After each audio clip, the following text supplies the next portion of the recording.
Anyway, good morning. Bro. Good morning. How How's it you going doing? today? Good. I'm good. Good. So archaeology, huh? Yes, archaeology and manuscripts today. Good.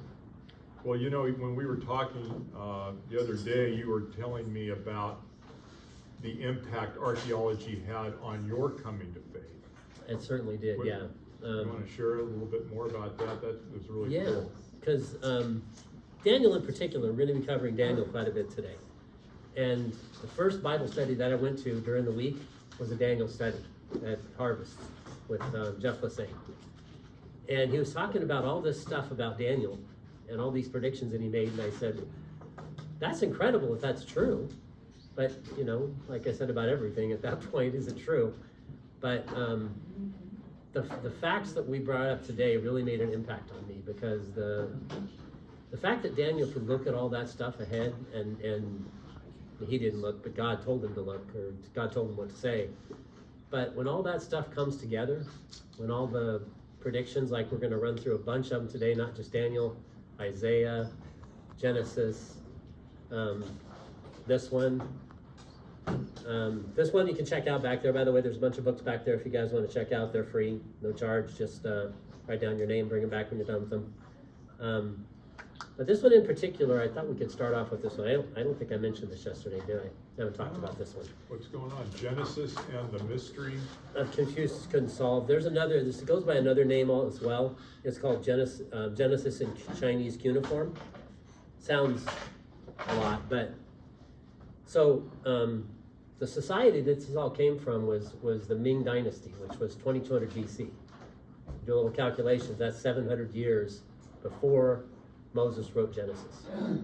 So the fact that the Chinese cuneiform was talking about Genesis 700 years before Moses wrote it, you might get some historians saying, well, Moses just copied what the Chinese cuneiform said.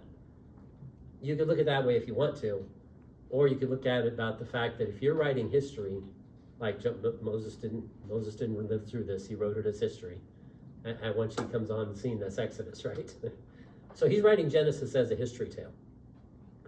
And if you're writing Genesis as a history tale, then, and it's true, then there should be other people in other countries that have the same sort of effect.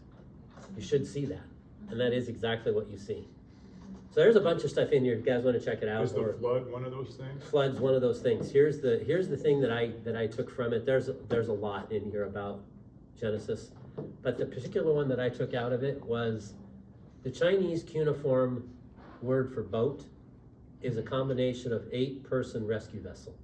That's what the Chinese cuneiform people, 700 years before Genesis was written about the flood, they were describing a boat as an 8-person rescue vessel. That's pretty profound, if you ask me. They're confirming that the flood actually happened. 700 years before Moses wrote about it, that society knew about the flood. And that's not the only thing. This whole book, if Confucius couldn't figure it out, he was a pretty smart guy, but he couldn't figure out what that Chinese cuneiform was talking about. And as you go through this, it's not just that one thing, although to me that's the most prominent, but there's a bunch of other stuff in there. Matter of fact, he picks it up from the very beginning. Symbols for Adam, symbols for Eve, and the story of Genesis goes throughout the whole thing. Right. So this is an interesting book. There's one you can check out. If you want to get it online, it's almost $2 or $3, but it's also called Genesis in Chinese Cuneiform. If you wanted to go online and get it, it's a couple bucks online for the book. It's been out for a long time. But anyway. Well, what we're talking about books is Unearthing the Bible. Mm-hmm. That's another one. Yeah. And we'll get some copies of that. The thing I like about this is biblical archaeology. That also starts from the creation story and goes forward. Yeah. Which is helpful to follow along Exactly. with it. But let's talk a little bit about archaeology. Yeah. Now I know you've been to Israel 8 times. 8 times, yes. And so you've seen a lot of archaeology over there, I guess. I'm trying to catch up with Bob, but he's got about 70 times on me, so I don't think I'm going to catch up. It's hugely important, don't you think? It's massive. Many people don't believe the Bible to be true. There's lots of them that say, actually until 1948 came around, and that's a particular date that we could all be interested in. Until 1948, people were saying that the Bible was written late. It's 300 or 400 AD, and all the whole thing, the Jewish part and the Christian part was all written late 300 or 400 AD. It's all written after the fact. The prominent thing about the Dead Sea Scrolls that they found in 1948 in a little city called Qumran, I've been down there to see it, but what they found was they found exact copies of the Jewish Testament in a cave. I feel sorry for the guy. The guy that found them, he was looking for one of his sheep, and he figured, okay, maybe he's up in the cave. So he threw a rock up there, and he heard something break. So he goes up there, finds these cylinders, has no idea what he found. Probably the most prominent archaeological find ever. And this guy found them, took them to a local pawn shop, and I think he got 2 or 3 of them, took them to a local pawn shop and got shoes out of them. The guy traded these things for shoes.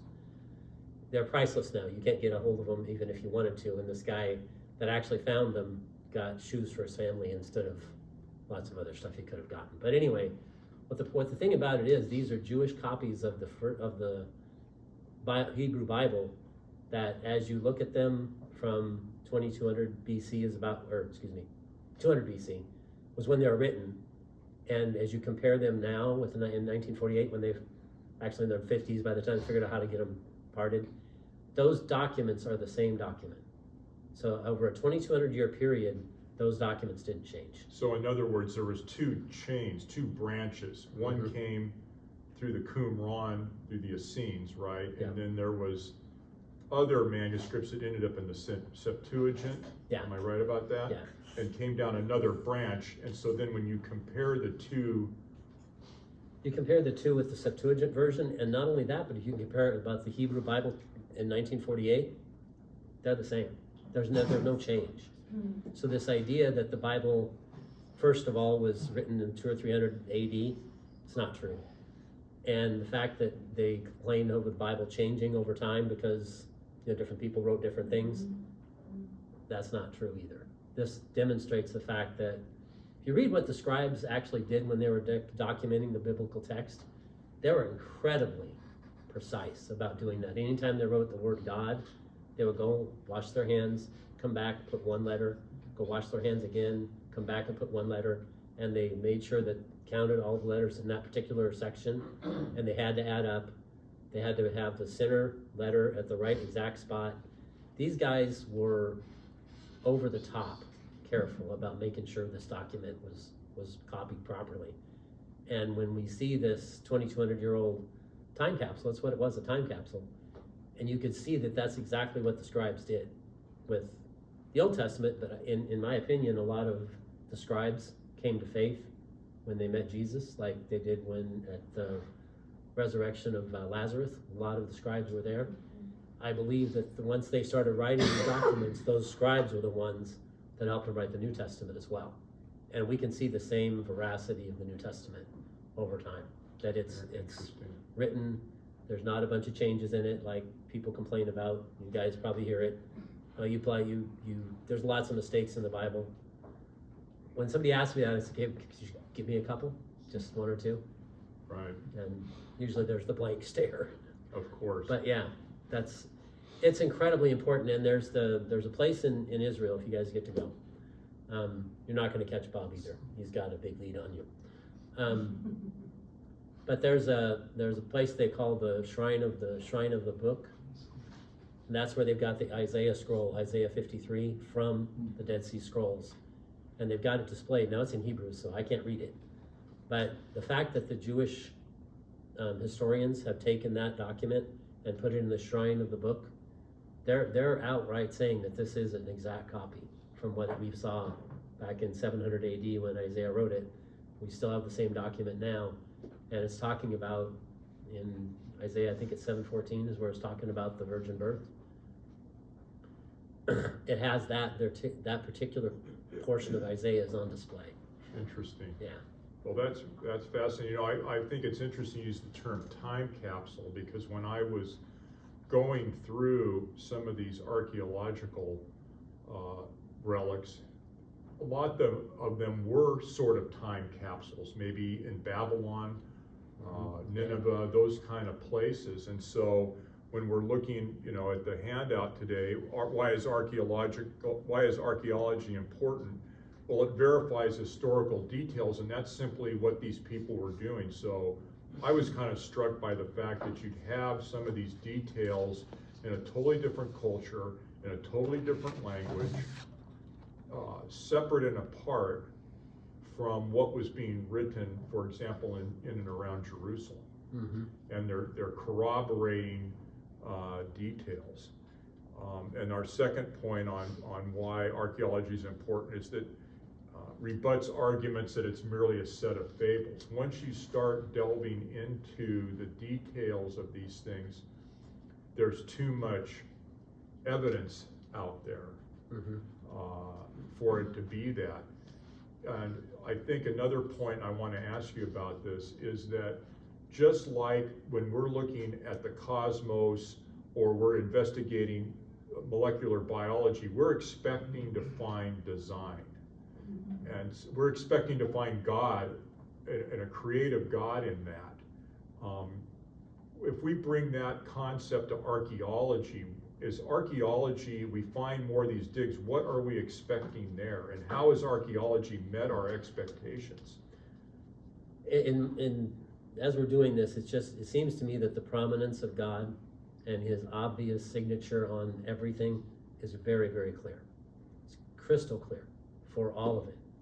So Daniel, for example, they were complaining about the fact that it was, you know, the experts were saying that Daniel wrote his stuff way late after all the things that he predicted precisely, exactly how things were going to happen, was written late because, of course, he couldn't do that. He's just a guy.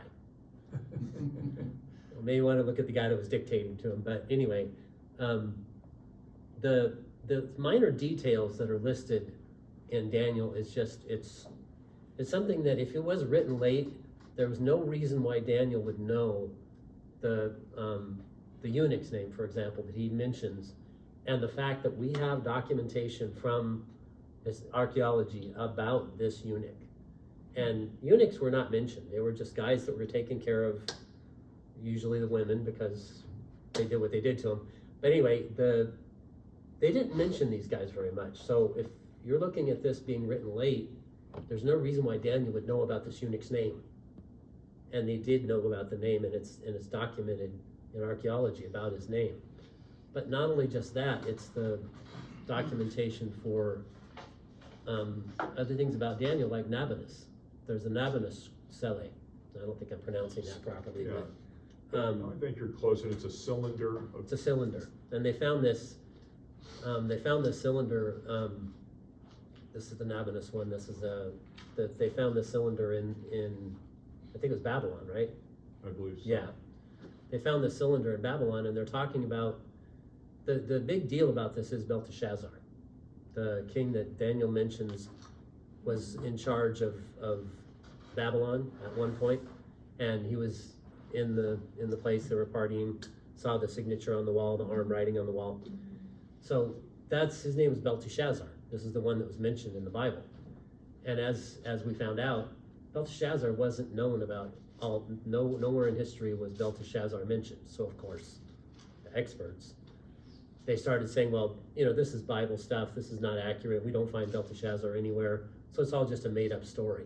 Because, you know, we don't believe this whole arm reaching out of nowhere and writing on the wall is accurate anyway, but just prove it by the fact that Belteshazzar didn't exist. Unfortunately, the Nabonidus stele, the stone that they're writing on, Nabonidus is Belteshazzar's dad. And Nabonidus is praying for Belteshazzar to be able to administrate the city properly while he's gone. So Right. that's a biggie. That's a letter from dad to son talking about his existence and the fact that he was second in command over the city. Yeah, he was, yeah, the father left, he Mm-hmm. left Belteshazzar in charge. And then another criticism was, well, what do you mean he made Daniel the third ruler? Mm-hmm. Well, because they divided up the rule, and so then when right before the end, he makes Daniel the third ruler, and then the Medo-Persians come in and that's the end of take the him. city over without a battle. Without a battle, that's correct. Which is also documented in history as well.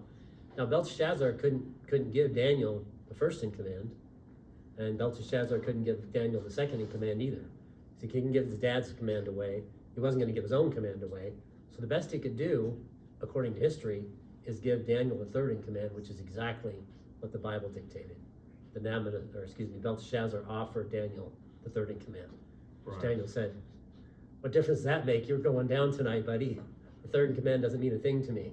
But it was a ground for criticism, and the thing you and I were talking about the other day was that, you know, Isaiah, for whatever reason, doesn't seem to have raised the level of criticism that Daniel did. He did, yeah. But Daniel predicted so many specific events that have already occurred in human history that it raises the question of the supernatural.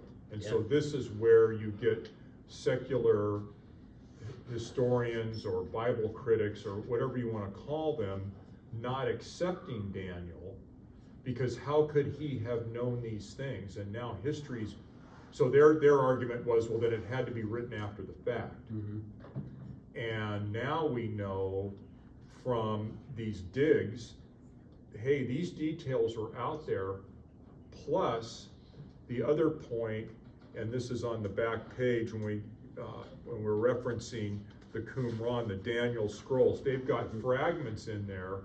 Plus, and this is important, other religious documents, if you will, that are referencing Daniel. So if Daniel was really written, say, in this 200s BC, how could it have made it to Scripture, to the level of Scripture within days, weeks? It never would have happened that way. No. And I think again, the benefit of going to Israel is when you go to Qumran, you see how diligent they were. I mean, they didn't even talk there or something. They had this whole religious culture. They were very serious, obviously, about Scripture. They maintained all these things there. Incredibly serious. Yeah. So somebody coming in trying to say that this is Scripture it just doesn't wash with reality and human behavior. Not with them. They were way too precise about everything they did. But the other thing about Daniel is not just the four kingdoms that Daniel prophesied about.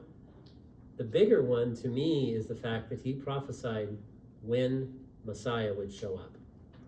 Richard Anderson, who wrote the book, Robert King. Anderson. Robert Anderson, yeah. Coming King. And he devised it out. It talks about, I don't think exactly how he put it, but he talked about weeks of years. The weeks are in there, but they're actually years. But anyway, the prediction was 173,880 days until Messiah arrives in Jerusalem, which would be April 9th, 32 AD. Now, you can say all you want about him predicting the different kingdoms that came after him, and he could have written it in 200 BC. You want to try that, okay, that's fine. But you try and tell me how he knew about Messiah showing up on a certain day in history. That has nothing to do whether it was written 200 BC, 500 BC, that makes no difference. He's still talking about Messiah showing up on a certain day after a certain event also. I can't remember his name now, but the ruler of the Babylonian area after the Medes took it over, Cyrus, gave the permission to Daniel to go out and rebuild the temple. And that's what they're using as the day. 173,880 days after that. And Ezra. Right. Right. After that is when Messiah is going to walk into Jerusalem on a donkey, according to Joel. Right. So, and that happened. So it's, even if they try to say that about Daniel, it doesn't really add up. But the fact that he's predicting about Jesus coming on, that has no bearing on whether, like I said, whether he wrote it 200 BC or 100 BC, makes no difference. He's still predicting that event coming that day. Well, and also the thing that you and I have also talked about, which is the importance of tying this back into the gospel. In other words, we're not just here for some academic archaeology exercise, because ultimately we do want to see where these things tie back into Messiah. Exactly.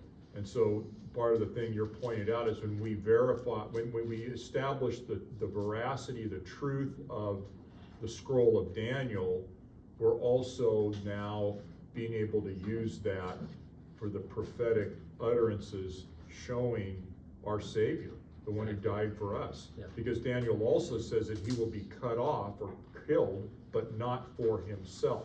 Yeah.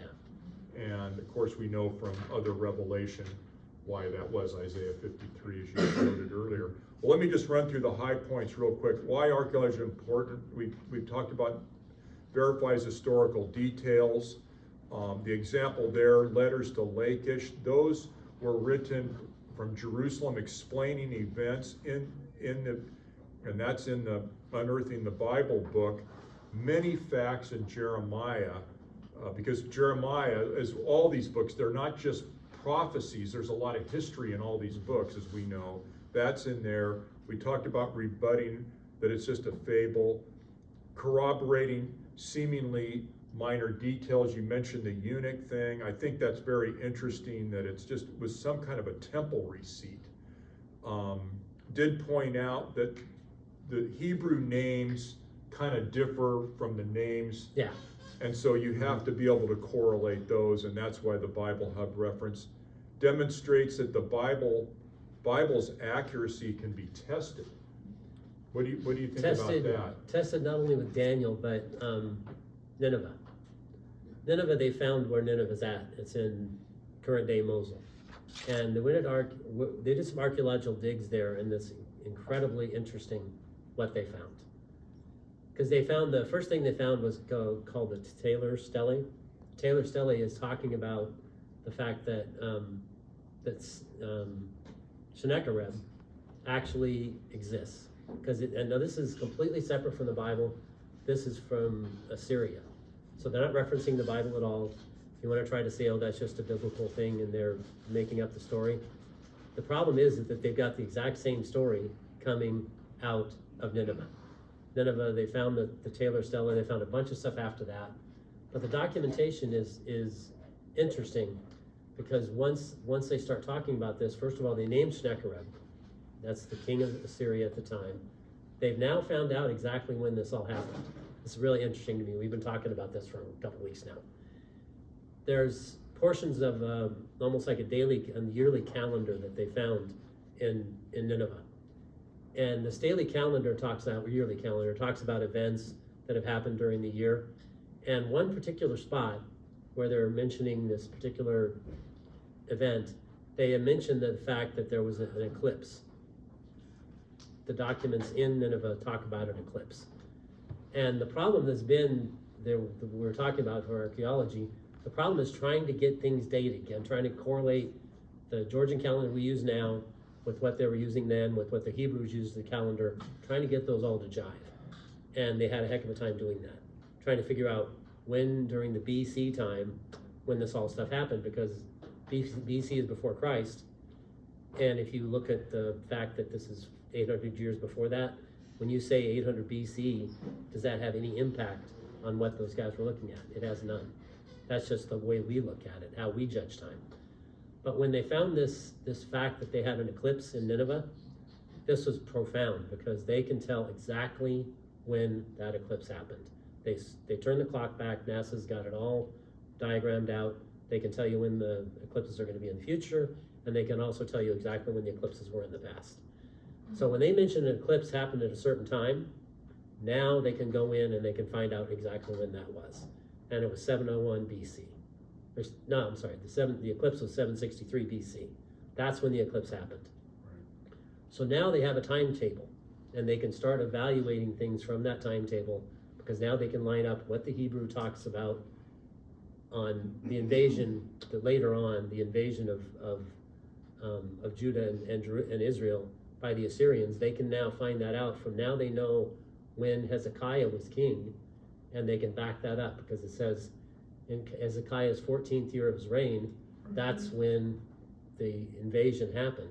And now they can correlate that to when the Assyrian documents are talking about, and they can line those all up. But the interesting about this, what really kind of fascinated me about this, we got some other things that you sent me this morning. I'll let you talk about those. But this eclipse that happened in 763 BC, when you start looking at two different books, the book of Amos that Greg's going through on Sundays, or excuse me, on Wednesdays, he brought out the fact that in Amos chapter 8, verse 9, it talks about an eclipse. And Amos is the document that's around that same time frame, middle 800 BCs. And also, not only that, but also Jonah. Jonah's written about it. Jonah lived about that same time as well.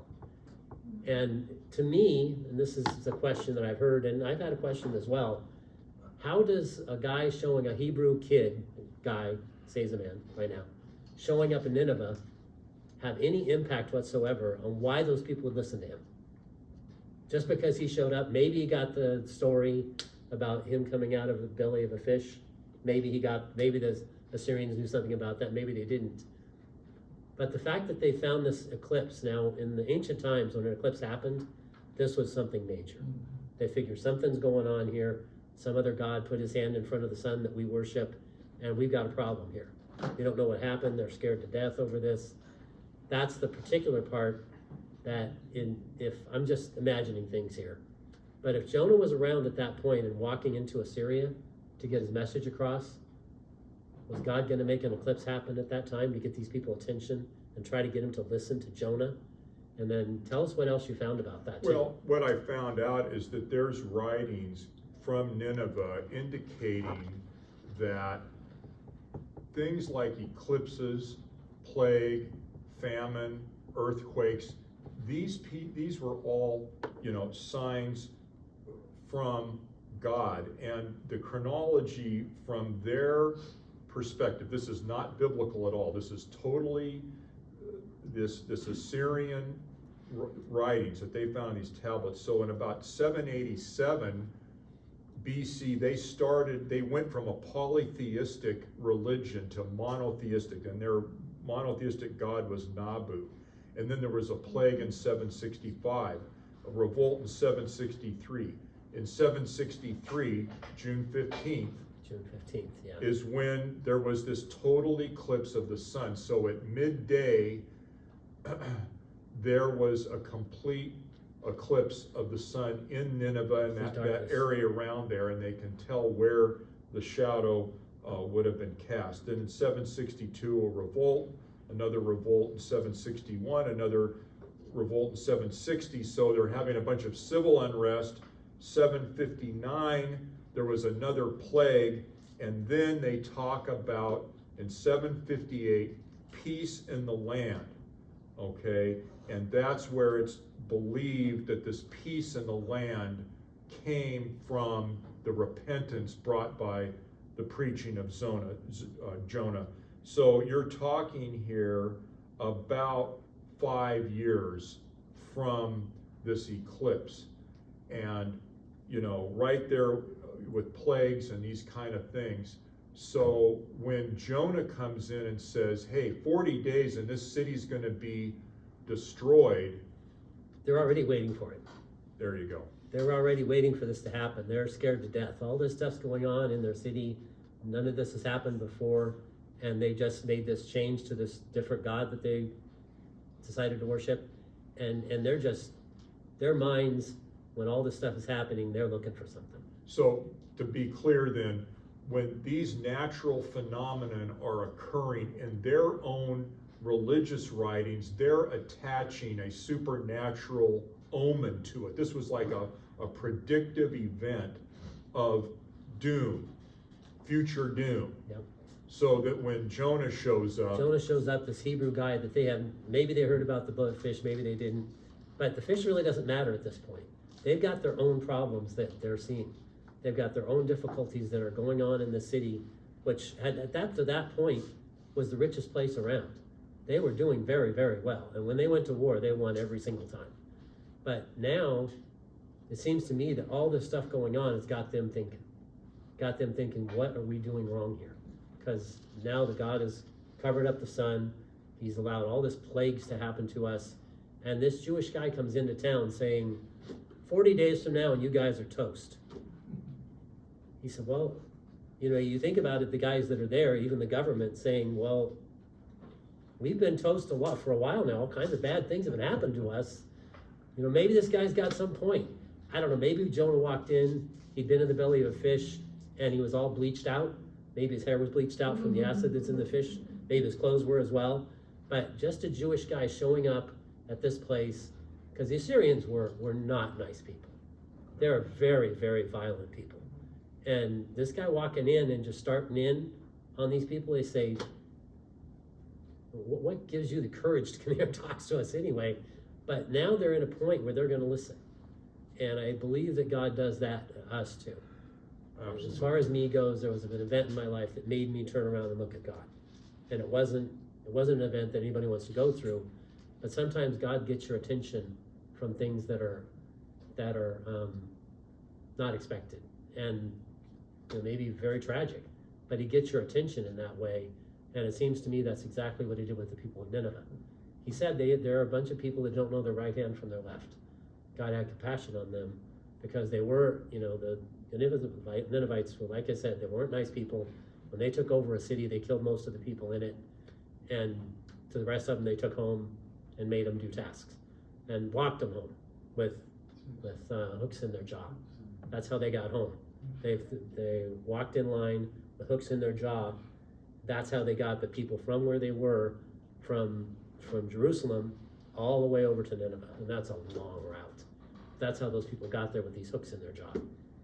So these were not nice people, but Jonah walked in because God told him to after a little bit of tribulation beforehand. Jonah says, well, hold on a second. These guys are not very nice people. I don't want to go that way. But God just said, okay, well, that's where you're going. We're going to have this fish spit you out on the ground. But it's fascinating to me that once you look into the archaeology, you start getting questions answered. Because I have questions, like probably lots of you do. How did Jonah get these guys' attention? How could that have been? And then you start looking at the archaeology and you start realizing they were ready. They're Right. ready for it. Right. Well, I think a few points here. One is that violent people all of a sudden had peace. If they were violent to their outside enemies, they were a violent culture. So they were experiencing, obviously, the negative effects of that sort of mindset. They're not treating each other well, in other words, and now for some reason there's peace in the land, and that's why it's believed that it was part of the repentance that they did. Yep. The other point, and this is the last, next to last here on our why archaeology is important, that it verifies the timeline and chronology, because these things become very important. Knowing what happened before when, it's an interpretive aid. It's important to me a lot of times to know what was written before another passage that I'm looking at, for example. But just again to underscore the prophetic nature of the Old Testament, that these things really were written in the past. And then the third thing is back to this tie-in of the gospel. We're seeing what Jonah's mercy. We're seeing Jesus references back To Jonah. Right. Yeah. Remember, he said, if you want to see a miracle, then look to the sign of Jonah, referring to his own death and resurrection. Exactly. And then the same documentation they found in Nineveh also talks about when Sennacherib invaded the northern kingdom, and he started taking out cities one by one. Every single one of them, they had no defense against him. They got siege ramps, got inside, killed just about everybody in the city, took the other people out. But the interesting part about this is when they found the city, it was a very ornate city. They had some great architecture there. But when they walked into the city, the interesting part about this is that Sennacherib was glorifying the fact that he took Lachish. He was very prominent about the fact that he took Lachish. It wasn't very long that he took it. They took all their gold from Lachish, and this was his prominent thing that he did. Now, as we think about Israel, what's the town that's really the most prominent town in Israel? Jerusalem. So why is it Sennacherib is making this big deal about Lachish? And they don't have any articles that he would take for the spoil. They have none of it. from Jerusalem. They have a lot of from Lachish, but they don't have any from Jerusalem. This is according to Ninevite records. So, and in their records, they talk about the fact that Sennacherib talks about the fact that he had Hezekiah as a bird in a cage, but he never mentions the fact that he didn't take Jerusalem. Now, from the Bible, what do we know about the fact of Jerusalem? Well, where there's a lot of confusion going on. That's what we know. Right, but as we read that, what happened when Sennacherib showed up to to Jerusalem to take it? The Lord divinely confused. He did. The But what was army the interesting part was Sennacherib and his attitude. He showed up there and he talked to Hezekiah about, he tried to get the people to realize that Hezekiah was lying to them. Right. And he said, I've taken every other of your city. Your supposed God hasn't kept me from taking all the rest of your cities. What makes you think that he's not going to be able to take mine? This one. Why isn't he going to be able to take Jerusalem? People started getting nervous about it. What did Hezekiah do? I love this story about Hezekiah. He's such a godly guy. He listens to all this stuff about Sennacherib standing outside the walls, ranting and raving about all the stuff he's going to do. And Hezekiah says what? Go. I guess Isaiah comes to him and says, go take this to the Lord. So Hezekiah brought it to the Lord, went into the prayer, and he said, this is what this guy's saying to you, saying about us, and saying about you. He said, you aren't capable of keeping him away from taking Jerusalem. Hezekiah just laid it out to the Lord, like we need to do with our problems. But Hezekiah laid it out to the Lord and said, this is what he's saying. What's the deal? And as we know, what did God do to make sure that the Assyrians did not take Jerusalem? He killed how many people with one angel? I believe 186,000. 185,000, 86,000 soldiers. He killed all of them. And the fact that Sennacherib never did take the best city in in Israel, what is the reason for that? I mean, you look at the secular historians, they talk about the fact that the rats ate the bowstrings off of their bows. Do you have some proof of that somewhere? A bunch of other excuses they give, but the fact is that the Assyrians took every other city that they wanted to take, but they didn't take Jerusalem. And that's historical. That's not just the Bible saying it. That's the documents inside Nineveh saying the same thing. Right. So it seems to me that's what gives us the fact that when we talk about the Bible being an accurate document about history, and that's not what the Bible's about. The Bible's about salvation, right? But when they start talking about history, they get it right. So to my mind, if they're talking about history and getting that precisely right, and they do, we've got other examples we're coming up, why would they get something about salvation wrong? That's what impacted me when I started looking at all this stuff. If God's getting all the rest of this stuff right, I'm testing God, that's me.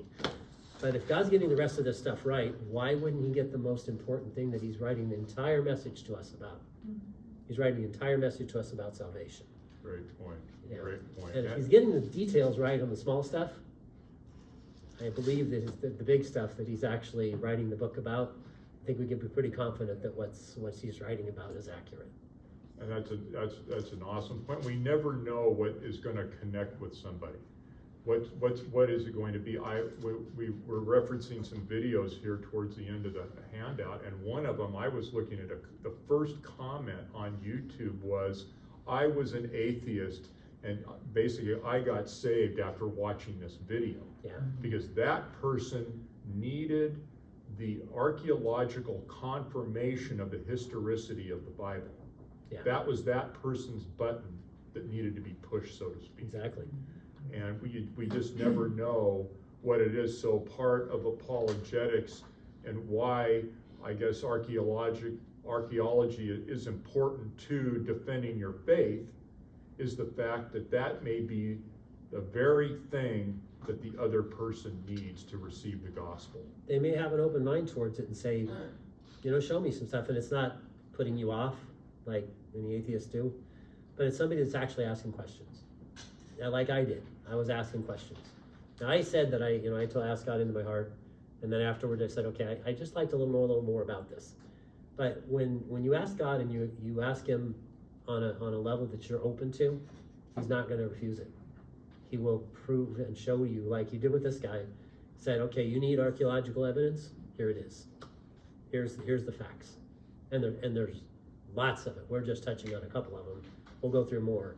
Right. But well, we've covered, I think, all the important, except establishes the prophetic nature. We've talked about that, written well before. Let's just quickly go over these facets of archaeology. And I did make one little change. I added geology into the one I gave you. So after geography is geology. So geography, obviously, if we're going to get into archaeology, we got to know where we are. yeah, yep. Right? And these physical features, like where, I was thinking about this last night, you know, there was in one of these videos, they talk about an oasis with these palm trees. Well, that's geography. Mm-hmm. They're talking about under the water of the Red Sea, where could they cross where they wouldn't be, like the one guy said, going down one slope of a canyon, then going back up another, because the Red Sea in that is deep, but there was this underwater land bridge that is still relatively intact. And it's flat. It's flatter, so they can't actually get across. That's right. So there are important just geography things. So when we're looking at where events took place, when we're examining an event that took place, it's important to know where it took place. Where it took place, and what would we expect to find there? Right. And And then, Mount Sinai. right. I don't know how many of you guys have looked on YouTube about Mount Sinai. There's lots of documentation for it, but this is one of the earlier ones. The escape from the Exodus is very early. That's 1500 BC, and for a long time they had this place on the Sinai Peninsula that they called Mount Sinai, but many people, including people that are believers, never could put the description of all the things that are supposed to be there together at the place that, you know, I think one of the queens from England found it and said this is Mount Sinai. They could never add it up. It just doesn't look right. So a couple of guys, original Bob Cornuck and one of the astronauts, I can't remember his name, they decided, okay, well, we're going to go see if we can find this place. And we're going to go by what the Bible says to get there. So the Bible talks about Mount Sinai being in the land of Midian. Midian, how do you know what that is? Because the Bible talks about it, but they don't give you a map to show you. But as they research things, it appeared that Midian is really more into current day Saudi Arabia than it was the Sinai Peninsula. Sinai Peninsula it just doesn't have the right placement for it. So anyway, they're starting to look at these things, and they played a couple games to get in, these two guys. Since then, other people have gotten in. But Mount Sinai has been found. Mount Sinai has got all the aspects to it. They've got the biggest one, to my mind, and has always been the biggest one, is the split rock at Horeb. This giant rock that Moses hit to release the water. And that's exactly what they found at this spot. There's a giant rock there, 10 or 12 stories high, and right down the middle, it's split right in half. Plus polished granite Polished below it, and an area where the water could have ponded that 2 million people could drink from. Exactly. There's watermarks all over this giant rock in the middle of the Saudi Arabian desert, where they get about a half an inch every 3 or 4 years of rain. Okay, so that's kind of touching on our second one, Yes. which was geology then, Yes. right? So we got the rock. There's an altar there that has cows painted all over it.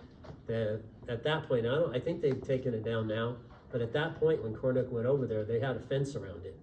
And in English and Arabic, they said, you do not come in here at the point of death. Now, of course, they went in anyway. They got caught and they got lucky and they got out. But the Saudi Arabian government didn't want you going in there because what does it prove? It's talking about the Hebrew scriptures, and they don't particularly like that, although they do follow Moses. But all the aspects are there. There's a cave that's straight across from Mount Sinai. And if you look at Elijah went to Mount Sinai and hid in a cave because he was afraid of Jezebel. You can criticize him about being afraid of Jezebel, but I probably wouldn't have been too happy about her chasing me either. She's not a nice lady. But anyway, there's a cave there that's easily big enough for people to sleep in, like Elijah did. And there's an altar at the base of the mountain. Right. Right. where you were doing the sacrifices. You could easily say that's a sacrificial altar. And then on the top of the mountain, this is really cool. I like this the best of all of it. Because on the top of the mountain, it's burnt. And you can see the rest of the mountains aren't like this around it. They're all golden. But on the top of this particular mountain, all the rocks on top of it are burnt. Now the guys that went up there, they broke one of these rocks open. Correct, and took a photo. Of it. And it's not volcanic. There's no volcanic rock about this. It's just burnt on the outside.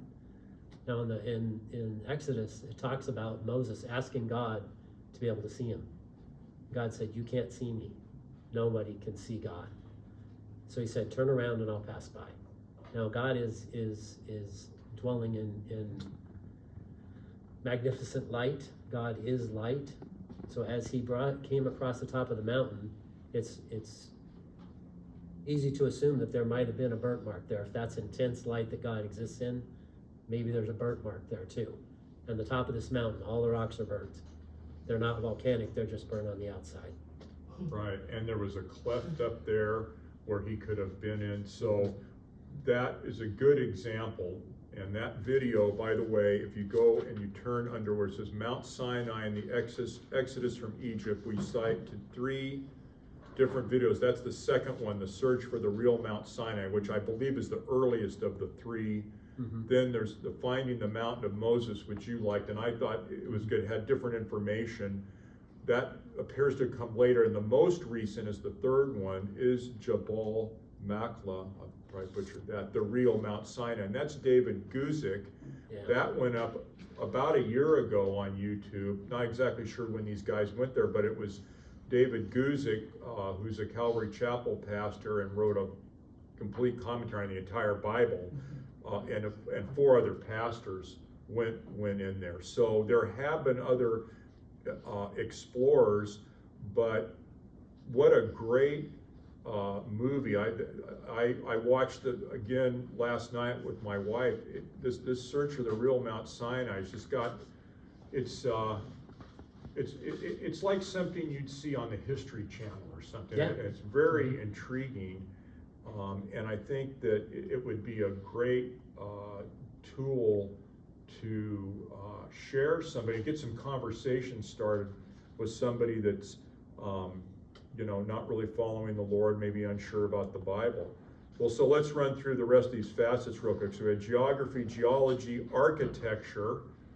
Wow, I mean, there's so much architecture around, and from altars to palaces. That Nineveh place was incredible. They've got, when they first started digging it, the people were digging on Nineveh, and they came to a point where they dug far enough where a big wall of dirt fell over right in front of them, and then these inlaid places and they had some incredible artists. Yeah, it's like a wall. It's like a relief wall. Yeah, relief wall, but over the top of it is all these scenes of the king of Nineveh, different kings of Nineveh, and their actions, and they've carved them into this brick, and it's just gorgeous. These things are all, they're in some German museums in Berlin, they're in England. They've got these things where they carried them from Iraq. They carried all of them, so there's not much left at this historical site. But they've carried all these things into German museums and the rest of them, and you can go see them. But they're incredible ornate. They have pictures of the siege ramp that was at Lachish. They've Correct. got pictures of that the Assyrians did it after they came home. They made pictures on the wall. This was some of the stuff they did to document their efforts. But yeah, the architecture was just incredible in these places. And then of course the Jewish temple was an incredible place to be, a place to see. But we also have some documentation even earlier than Moses. We got documentation of Sodom and Gomorrah's 5 cities. Right. So let's go into that one. Okay, that sounds good. So in Genesis, I think it's chapter 19, it's talking about Sodom and Gomorrah. Everybody quite sure all you've heard about that. For a long time, they could not find where actual Sodom and Gomorrah were at. They thought they found this place, and let's do a little geography here since we're talking about it. The geography of where Sodom and Gomorrah is, they weren't too sure about that. They knew it was near the Dead Sea, what they called then the Salton Sea. They knew it was near there, but they didn't know exactly where. And none of it's very hospitable now. It gets really hot there. But they weren't sure where it was exactly where it was. The one find that they had was the northern part of the Dead Sea on the eastern shore. They found a place there that was on top of a mountain. But it didn't really add up very well because, first of all, there's a lot of things talking about where Sodom and Gomorrah is at throughout the Bible. And generally speaking, it's talking about it being on the southern side of the Dead Sea. Right, let me Dead Sea. interrupt because this Yeah. gets back to the first point, the Yes. importance of geography, Yeah. right? Mhm. I mean, if you're not looking in the right place, you're not gonna find what you're looking for. That's exactly Okay, right. sorry to interrupt. So the Bible talks about where Sodom and Gomorrah is at. And the guy that did this said he took in all the documentation in the Bible where it's at. And he said, no, Sodom and Gomorrah has got to be on the southeastern side of the Dead Sea. That's where it's got to be, because when these people talk about where Sodom was, this is where they're talking about it being. So he said, okay, I'm not going to go on the northern side because I don't think that's right. We're going to go down to the southern side. This guy is just documenting about the gentleman who did find. His name was Albright. And Albright started searching, and he had a heck of a time finding anything. He was finding pottery from different ages, but not the right years of pottery. So he kept looking, and finally he said, you know, we're not going to find this. He gave up after losing on his trek down a certain part of the Dead Sea. There's some mountainous places there with some very narrow trails. He lost 3 of his donkeys and almost all of his stuff down the side. These donkeys died along with all of his equipment. So he was going to go back and get some more equipment so he could keep going. But one of the guys in his party decided, you know, I'm going to go over and look in this spot, and that's where they found it. They found all the pottery that was from the Bronze Age, like it's supposed to be, and they started digging. So when they started digging, they found exactly what you would expect to find.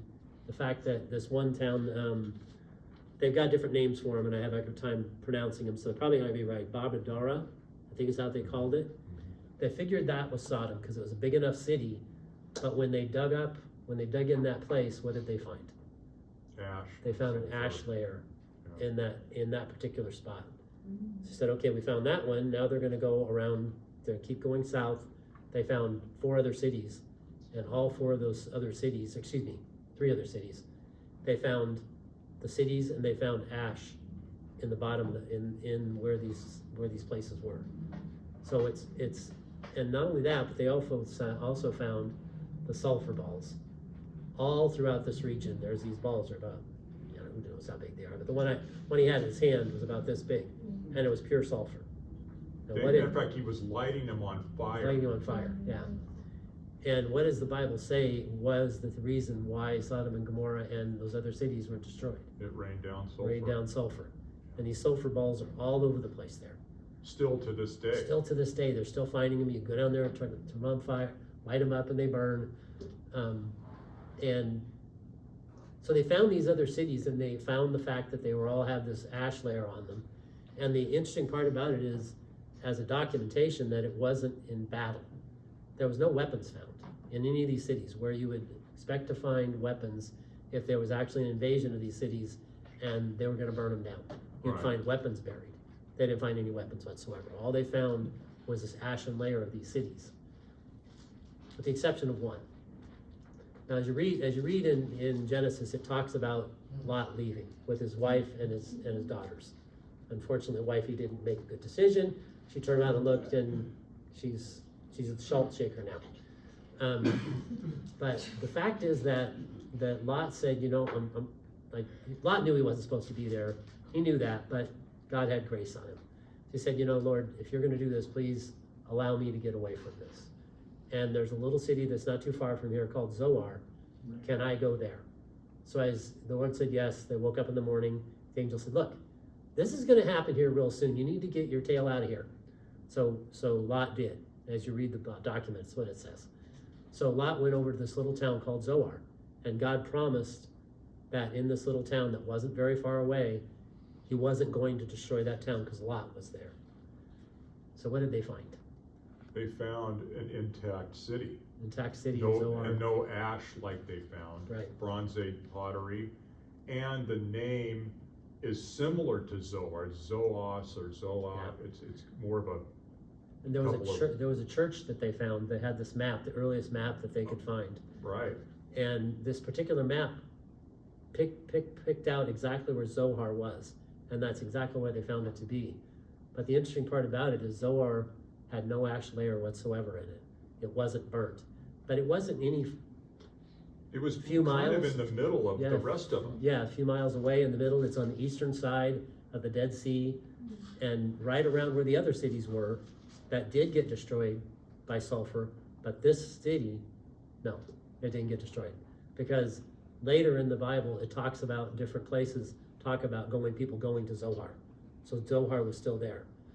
Now the other part that's interesting about those cities is that the city that they thought was the one that may have been Sodom, it's on a tell. It's a big city, and as they dig down, they find different layers of different cities when it was lived in. The top one was lived during the Christian era. But what did God say about these cities that He was going to burn They up? would never be Never inhabited be again. inhabited again. These cities aren't like that. They're not the big tell, like you can see the different layers. These cities, at one point where the burn mark is, there's a little bit above that, and that's it. Right. Those cities were never lived in again. Zohar has been, but those cities weren't lived in again. And then the other thing they found out about Zohar is that as you read about Lot's reaction to living in Zohar, apparently a small town, he was afraid to stay there. So what it says about him is that he went up and lived in a cave, right? Right. Some stupid stuff went on in the cave, but that's where they lived. And they found the cave. They figured, okay, this looks like about right. Let's look at this spot. They found some pottery on top of it. So they dug down and they found a church there. And the church was built as they're doing now, still. There was a church built there because they thought this cave that they found looked like the one that might have been the cave that Lot lived in. Yeah, they called it Lot's Cave. Lots of cave, but as the progression went on, they started digging down in the cave, and they found Bronze Age pottery in the cave. So it could have been somebody else, but as we realize that, when God talks about things, He gets it right. I tend to go towards what God said. That's Lot's cave to me. It's Because what we it's would exactly what expect to be. find. Expect That's to the find. key. We would expect to find 5 cities, because they're all referenced in the book, and one not One burned. not burned. And I think another question would be, well, why would there still be sulfur balls if they're on fire? The answer is that once these sulfur balls fell into water, they stopped burning. And in that video, the 5 cities, and that's on your back where it says the 5 cities there, and that's Sodom burned. That's that video from Expedition Bible. He shows and demonstrates, like one of these balls, drop it in the Dead Sea, it goes out. Yeah. So the thought process is that the Dead Sea was probably larger in size than it currently is, and so. May not have been a sulfur content that it has now either. Right. It may have been that You mean the salt? Yeah, the salt. Anyway, the upshot of the whole thing is that one hypothesis is that the sulfur balls fell into water, the Dead Sea, the waters receded, leaving an area outside of the Dead Sea with all these Sulfur balls that are still there. And as you pointed out, there's so little rainfall in that area that, again, you would expect during even thousands of years later that these things would still be there. You mentioned the word tell, and I thought that would be a good thing to kind of explain about these tells. What is a tell? Why are these tells significant to archaeology? Yeah. Well, in ancient times, they built cities right on top of other cities, and they just kept going up. And as they go up, they get the one that's in the northern part of the Dead Sea that you can go and see is on top of a tell, very nice looking city. But you can see that it's above, it's raised up. And what they did was they just kept building on top of things. They're doing that still. And when they do archaeology in Jerusalem, they dig down and they keep digging down, because the lower you get, the older the cities are, and they just didn't decide to take everything out and build on top of it. They just took what was there, put stuff on top of it, and it just keeps on building up. And you see them all over the place. And they don't have, I don't think Israeli biblical archaeology has enough money to do all of them right away, but you see tells all over the place there. You can see them, different city. They're And probably look a like city, hills may not be now, anything. right? Yeah. They look like a hill. Right, they look like a hill now. But they may not be any particular importance to them, but you see them around all the time. Yeah. So as we dig down, or as the archaeologists dig down into the layers of the tell, these mounds, they're getting farther back in history, Yes. other than the fact that sometimes stuff from an earlier time period will be brought up, say a Bronze Age up into an Iron Age era, simply because people may have dug down and pulled stuff up, trees being planted. There could be a number of reasons why somebody would breach a lower level, and you'd see artifacts from the earlier period, the lower level, being brought up into a higher level, an earlier or Right. later period. Exactly. Yeah. All right. So that kind of gives us what we're going through this week. We're going to continue on with archaeology, and like we talked about during the week, Jay mentioned it, and I said, you're right. Realistically, manuscript and archaeology, they go together. Because most of the stuff they find in archaeology that's so interesting is manuscript evidence, like they did in Nineveh.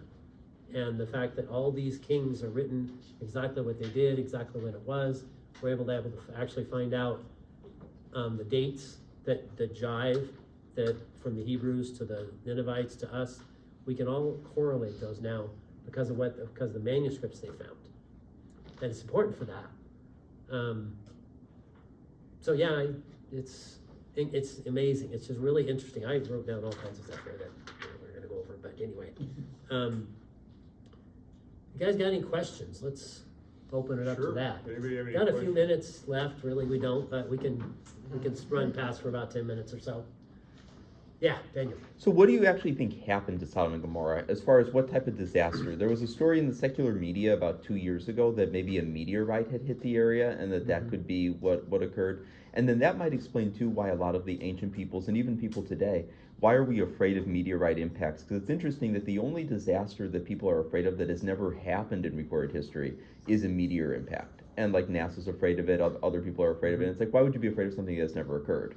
And some have wondered if maybe there's like a recessive memory of that. What's your opinion of that viewpoint? Well, you want me to do this? Yeah, go ahead. They have gone and looked for meteor fragments, because when meteors hit, there's fragments, and there's no meteor fragments there. There's sulfur balls, and ash. But again, it goes back to what would you expect to find, and you would expect to find fragments of a meteor, particularly given the geographic area. You'd expect to see a crater, also. And they're not finding this. The topography looks relatively natural, so to speak, untouched by something like a meteor, I think is the short answer to this. The biblical text talks about God's going to rain down sulfur on the city. Now, could he use natural events to do that with? Sure. He used natural events to try to get the Ninevites to see where they were at, all the plagues that fell on them, all the wars they were having, the eclipse and things. Those are all natural events, but does God use natural events to get our attention? Absolutely. Sure he does. So it could have been, but to me, as you read about in Genesis about this particular thing happening, it appears to me that God's going to rain down sulfur on them. And God can do whatever he wants to do. If he decides to rain down sulfur, raisins, whatever you want to rain down, a meteor, he could have done that. But we just need to look and see what, like Jay was saying, what adds up to the best explanation. There you go. And if we have these sulfur balls laying around everywhere, when you light sulfur on fire, not only is it burn really hot, it also stinks really bad. So the fact that this stuff's going to rain down on these cities, God's saying, guys, I tried to tell you about all the stuff that you're doing. One of the things you guys read is the fact when angels came to try to rescue Lot, what did the people around want to do to the angels? Right. And God looked at that and said, man, guys, what is up with you? did I ever tell you anything about that, to do something like that? So God said, but you know what, the other thing is that as you look at these places in the Bible that talk about times when God destroys a city, destroys an area, Right. and I get it all the time on when I talk to atheists. Well, God's a mean God, he's destroying there, why does he have to take it out on them? So, well, you look back on what's going on in that city, most of the time when God has judged a city, he's judged it for a reason. And the Ninevites had all these things going on with his plagues. What were the plagues about? Was Nineveh following in the Assyrian people? Were they following God's guidelines for sex, for example? Or was this sexually transmitted diseases that was killing all the people in Nineveh? And God tried to show them. He's got a handbook on exactly how to go about all that. And if you violate it, what's going to happen? But when God judges places, and we can look at the Assyrians for this, but he had grace on them too. He sent Jonah there after all this stuff went on, and it appears that maybe for 40 years or so, the Assyrian people decided, we're gonna stop this stuff. We're gonna live a little bit different. We're gonna live a little different for a little while. Didn't last because they decided to invade Israel, but it appears as though there was a time of peace there when they actually heard God speak, and the majority of the Assyrian people decided, you know what? Maybe this guy that showed up here that was all bleached out, maybe he had a point. So, yeah. Anybody else? Yeah, Charlie. On this 5 cities, do you have an idea of how old this is, or is it fairly recent? Because it's been sort of years since I looked into this, and the last time I was looking at YouTube stuff, some guy was claiming, or not claiming that he found it, but he was up at the northern end of the Dead Sea, based on the Genesis passage where Lot looked towards the east to the green, fertile valley there, and that delta there, and he found there was already a tell there, and he started redigging it and found some pretty, That's 7,000 degree. I think that's one that's called Heman. Was that the one that that's what? Yeah, this has been several years ago. The guy was talking about this, the video that you guys can watch, it's on your handout. He talked about that city. Okay. It's a big tell, and it is on the northeastern end of the Dead Sea. And he said, the reason why I don't think that one works is because the fact of the tell. It's one city built up to another city upon another city upon another city, and the one on top is from the Christian era. Right. If God said that these cities aren't going to be inhabited anymore, then you're looking for a different one. How do other archaeologists agree with them, or is this just one of This was in the early 1900s when he was doing this, Albright? Early 1900s? Right, yes. And I think there was still controversy, and then I think it's up to you and anybody else to look at this video and decide. Okay. I think one of the points that is being made in this video is he is citing to 3 separate verses in the Bible where he's pointing, like he was on somebody's talking about Mount Nebo and looking down towards Sodom. So that would be directly south. So that takes out that other one right there. And then there's one where it's east of Gaza.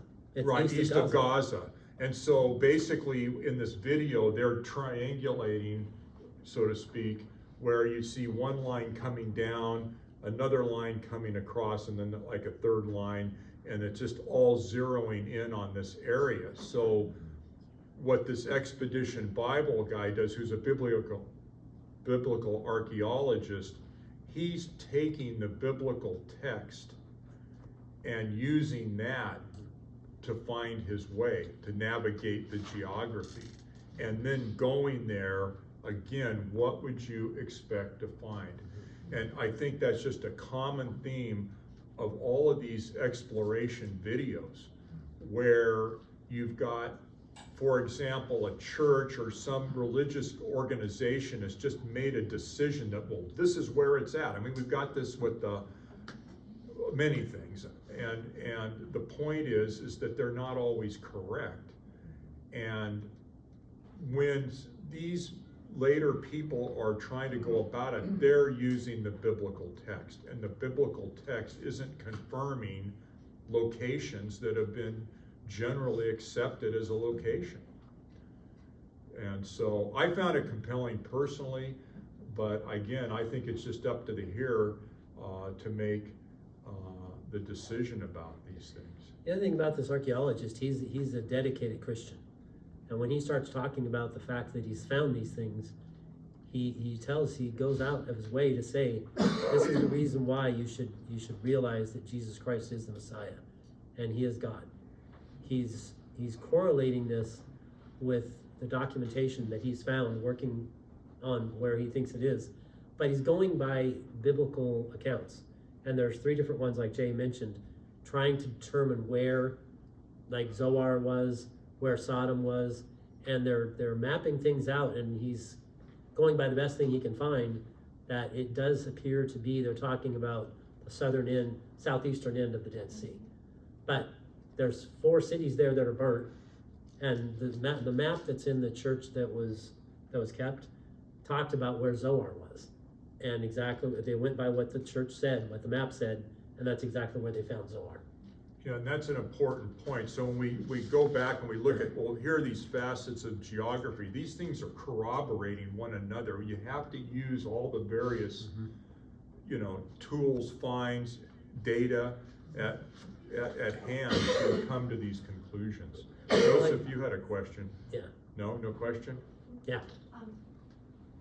Go ahead, Linda. We'll catch you next. I don't know a lot about geography, but I've got my Bible open with the map of Israel, and it's interesting you're talking about the southeast part from the Dead Sea.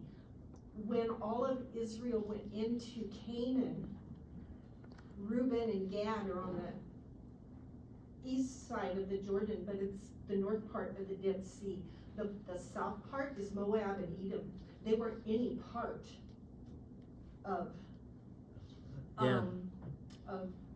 Canaan, of the Jewish. I mean, there were people that moved out. Ruth came from Moab, okay, but just because that area was not where God wanted Israel. I don't know, it's just that that's triggered true. me. And you can see from the talking about attitudes of those people, Yeah. they weren't a Jewish people. Right, well, it was just an observation I Yeah. wanted to share. I just thought that was interesting. Yeah, you had a question in the back. What's Susan. Susan? You mentioned the sulfur fireballs. And Yes. You also mentioned the salinity of the Dead Sea. Yes. Elemental sodium by itself is incredibly flammable. If it turns to sodium chloride, of course, it's very stable. Ah, okay. There would be no sodium balls left over because it's unstable and would just keep burning. Yeah. So just an observation. Mm-hmm. Right. Interesting. So anybody else? Questions? Observations? Why do we don't have coffee? Joseph? Yeah, go ahead, Joseph. Well, Jonah may have been accepted as Dagon's spokesperson Mm-hmm. because he came from the belly of a fish, Yeah. and Dagon is a Oh, that's right. Yeah. fish Okay. god. So seeing him all whitened and bleached, Mm-hmm. and coming from the story that he came from the fish, Yeah. They may have heard that might about have that. resonated greatly. Mm-hmm. He's a prophet. We need to listen to him. Yeah. Let's bow down to Yes. the true God. Even a somewhat reluctant prophet can still get his message across, right? Yeah. Praise God for that. Yeah. Praise God for that. Yeah, Daniel. As you may be aware, there's a large museum of ancient Egyptian antiquities at Cal State San Bernardino. I didn't know that. No. I don't know if that's I know something it now, that though. you would Yeah. want to do like a field trip to, or maybe take some slides or photos of it or whatever and discuss it. Yeah. Because it's one of the few museums dedicated to that in the Western U.S. Okay. It's Good at to the know. Robert and Francis Fullerton Museum of Art at the Arts College there. Great. Yeah, while I was reading all this stuff, I thought, why don't we just go down to the southern Dead Sea and see all this stuff ourselves? You can go to the Salton Sea, it's almost the same. Yeah, it is, yes. Okay. Yeah. Yeah, it's hot there too. All right, well, anyway, thank you. I hope you enjoyed it. Please look at the videos. There's, you know, archaeology is obviously a big subject. There's books, there's resources on the internet. We've cited to some of those here, and I hope that it, you know, enriches your understanding of the Bible and provides another confident way of sharing your faith. Yeah, absolutely. In the back, whoever wasn't here earlier, we have a library back there. All the books are free. There's sign for them, bring them back when you're done with them. This one's gonna be back there as well. This is really, really interesting. I highly recommend it, because it's, if you take into account the fact that history would be a widespread subject, if something like the flood would have actually happened, you would expect to have people talking about it before Moses writing it as history. You would expect to have stories before that of a flood that actually happened, and you see plenty of them. When people tell you that the flood didn't happen, you can say a couple things about it. The fact that there's documentation before of a history tale being documented by other people as a history tale as well, but in fact, there's only one people group on the face of the earth that doesn't have a flood story, and that's Japan. All the different people groups all have some sort of flood account. Not exactly the same, but something very similar to the flood account. The fact that they're finding fish bones, saltwater fish bones in the Himalayas, shark bones in the Sahara Desert. There was a time when water covered the earth. Oh, yeah. Now, they'll argue with you about as far as when it was, because I think everybody agrees at some point the water covered the entire earth. I don't think that subject is something that's debated that strongly, because it appears that's true. It's just when it happened. So, we're gonna go over more of this stuff. We're gonna stay on archaeology and manuscript evidence for a few weeks, because there's lots of stuff that we didn't cover. There's just a ton of it. And there's a book this thick that's got all the stuff in it that we can run through. Very good. Yeah. All right. Well, thank you for coming. Thanks, God guys, bless for you all. coming out.